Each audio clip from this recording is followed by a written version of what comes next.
question.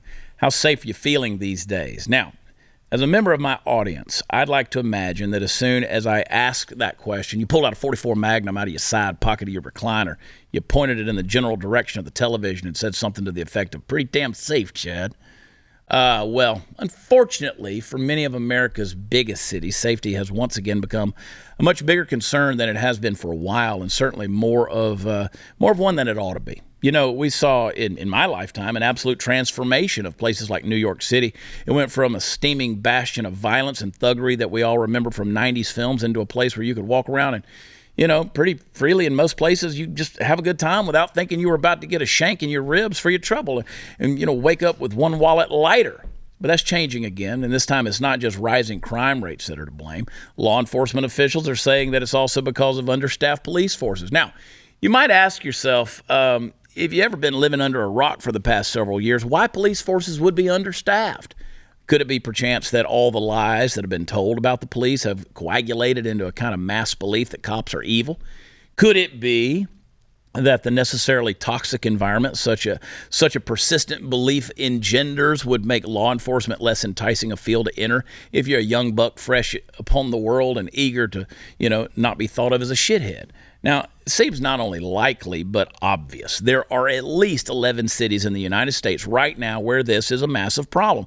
It includes New York, Chicago, Los Angeles, Philadelphia, Seattle, St. Louis, Louisville, Austin, San Antonio, Phoenix, and Tucson. So pretty much the places you'd expect. Although I do have to give a shout out to Philadelphia. At least there, your citizens have been racking up the numbers in terms of taking out bad guys with guns lately. Like they're using the guns instead of being the victim. Nevertheless, there wouldn't be so many bad guys to deal with in the first place if there were a more fully staffed police force. And there wouldn't be a shortage of police officers in these cities of leftist politics.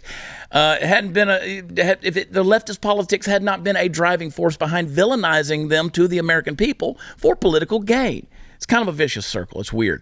But it's a reality. As early as June of last year, Police Executive Research Forum says that in addition to a shortage of new recruits, officer resignations were up 18% and retirements were up 45%. So not only is new blood not flowing into these departments, but a whole lot of old blood's flowing out of them as well. And seriously, I mean, who can blame them? If you dedicated your whole life to the service of your fellow man only to have your entire profession demonized in both the press and from the mouths of elected officials as well, how likely would you be to want to keep on throwing your life out in front of the proverbial bus every day? Now, America needs to get a grip on a number of things, and one of the most important among them is that the police are necessary and good as an entity. Do they have some shitheads among them? Yeah, of course they do. Nobody who's pro-police wants bad police to be in service. We need better training and better weeding out techniques among our law enforcement agencies for sure. But you don't throw the pistol-wielding baby out with the bathwater, folks. And listen, make sure you support those good ones that are out there. Pray for them every day. You know, Sarah, we talked about this last week on the show. It's like, you know, you get to a point where it's like, you know, you get so frustrated with the police, with a lot of stuff that we're seeing, but it's like they can't recruit good people anymore. No. Good people don't want to do that job. Right. And so you're giving that authority to people who really shouldn't have that authority. Correct. It's a bad thing. Yeah. Look at this deal with Paul Pelosi. All right, let's break down what we know. Okay. Let's break down what we know. Be better to break down what we don't know. A crazy nut job, whether they're left wing, right wing, no wing at all. Crazy. Obviously crazy. Yeah, can I just say, I think if it's a crazy nut job, I would say it doesn't matter if they're right wing or left wing. Because if they're crazy, it really doesn't freaking matter. They're all over the place. Right. They're all over the map. Right. Schizophrenic. They're crazy. Whatever.